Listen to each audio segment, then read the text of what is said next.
ലോക മാതൃദിനത്തിൽ ചില ഓർമ്മപ്പെടുത്തലുകൾ അത്യാവശ്യമാണ്. സ്വന്തം മക്കൾക്ക് വേണ്ടി ആയുഷ്കാലം മുഴുവൻ ഒഴിഞ്ഞുവെച്ച 1000 അമ്മമാർ നമുക്കിടയിൽ ഉണ്ടാകും. കാസർഗോഡ് ജില്ലയിലെ എൻഡോസൾഫാൻ ദുരിതബാധിതരുടെ അമ്മമാരെ പറ്റി എത്ര ആളുകൾ ഇന്ന് ഓർമ്മിക്കുന്നുണ്ടാകും.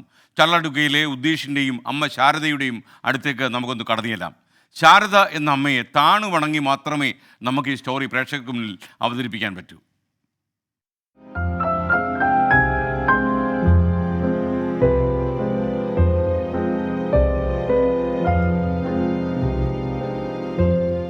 വാവാക്കുന്ന വാവാക്കുന്ന ആക്കുന്ന അതെ ദേശേ ഒക്കെ എനിക്ക് സ്വപ്നങ്ങൾക്ക് മേൽ വിഷമഴ പെയ്തു തോർന്നപ്പോൾ ബാക്കിയായ ജീവിതങ്ങളിലൊന്നാണ് ശാരദയുടേതും. വൈകല്യങ്ങളുമായി ഉദേശ് പിറന്നു വീണതിന് ശേഷം ഇതുവരെ തനിക്കു വേണ്ടി ശാരദ ഒരു നിമിഷം പോലും മാറ്റിവെച്ചിട്ടില്ല. ഊണിലും ഉറക്കത്തിലും മകനെ പരിചരിച്ച് നീണ്ട 33 വർഷം.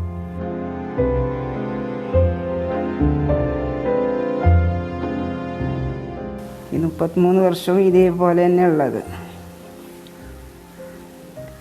പിന്നെ ആഴ്ചതോറും ഡോക്ടറെ കാണിക്കണം. ഇങ്ങനെയാണ് ഭക്ഷണം എന്തെങ്കിലും കഴിക്കണമെങ്കിൽ തന്നെ ഡോക്ടറെ കണ്ടിട്ട് മരുന്ന് കഴിച്ചിട്ടാണ്. ഒരു നിമിഷം പോലും ഉദേശിനെ വിട്ട് പുറത്തു പോകാൻ ശാരദയ്ക്ക് കഴിയില്ല. എത്രയോ വർഷങ്ങൾക്ക് ശേഷം അവസാനമായി ശാരദ പുറത്തുപോയത് കഴിഞ്ഞ മാർച്ച് മാസത്തിലാണ്. അതും വീടിന് തൊട്ടടുത്തുള്ള ക്ഷേത്രത്തിൽ തെയ്യം കാണാൻ. ഇവനെ കൊണ്ടുപോയെങ്കിൽ ഭക്ഷണമൊന്നും നടന്ന് കൊടുക്കാൻ കഴിയുന്നില്ല. എന്നിട്ട് എവിടെ അധികം പോകാത്തത്. ഇവനിങ്ങനെ കിടത്തിയിട്ട് വേണ്ടേ, ഇവന് ഇരുന്നിട്ട് ഇങ്ങനെ ഇരുത്തിയിട്ട് കുടിക്കാൻ കഴിയുന്നില്ല. അവന് ഇങ്ങനെ കിടന്നിട്ട് കൊടുക്കണം. അങ്ങനെ എവിടെ പോകാത്തത്.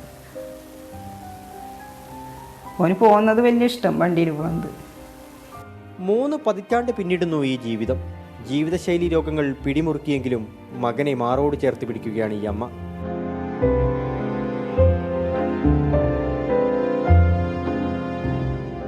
ഈ മാതൃദിനത്തിൽ ശാരദാമ്മയൊരു കഥ പറയുന്നുണ്ട്.